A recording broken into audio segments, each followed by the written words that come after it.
आज आपण बनवणार आहोत संडे स्पेशल मटन सुक्का. त्यासाठी कुकरमध्ये थोडं तेल घेतलंय, त्याला जिऱ्या मोहरीची फोडणी घातली आणि कांदा छानपैकी फ्राय करून घेतला. त्यात थोडीशी हळद टाकली आणि मटण त्यात घालून मिक्स करून घेतलं.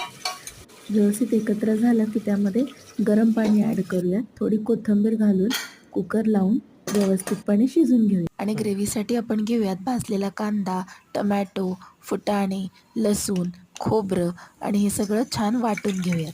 कढईत तेल घ्यायचं, त्यामध्ये कढीपत्ता आणि जिरं मोहरी टाकून छान फोडणी करून घ्यायची. त्यानंतर केलेलं वाटण त्यात घालायचं आणि सगळं छान एकत्र मिक्स करून घ्यायचं. हे चांगलं फ्राय करून घ्यायचं जोपर्यंत तेल सेपरेट होत नाही. मग त्यात हळद, लाल तिखट, कांदा, लसूण मसाला आणि मीठ घालून पुन्हा एकदा छान फ्राय करून घ्यायचं. ते छान फ्राय झालं की उकडलेलं मटण त्यामध्ये ॲड करूयात आणि छानपैकी शिजवून घेऊयात.